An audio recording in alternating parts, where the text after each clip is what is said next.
हे काढल्यानंतर त्याला सुकवलं जातं आणि याच्यात वेगवेगळी प्रक्रिया करून हे अशी रंगभरणी केली जाते. प्रत्येक धागा हा वेगवेगळा करावा लागतो आणि त्यानंतर ते सूत घट्ट होतं.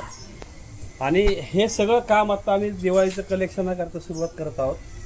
आणि अशा पद्धतीचं सगळं रेशीम गोळा करून गावोगावी जाऊन प्रत्येक दिवसला व्हिजिट करून हे सगळं जे तुमच्यासमोर आम्ही दाखवत असतो त्या साड्या, त्याच्याकरता ही सगळी मेहनत आम्हाला करावी लागते. तर हे असं हिंदूपूर म्हणून गाव आहे, तर हे विवर्स आहेत आमचे. तुम्ही जर पाहताल तर हे संपूर्ण हँडलूमचा पट्टा आहे.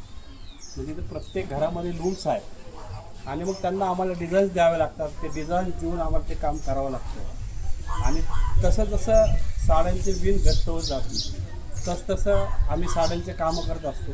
आता तुम्हाला पुढच्या याच्यामध्ये पाहायला मिळेल आम्ही हे सगळं टिश्यू सिल्क साडीज बनवणार आहे.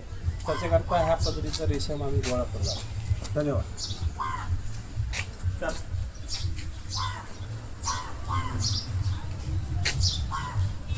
काय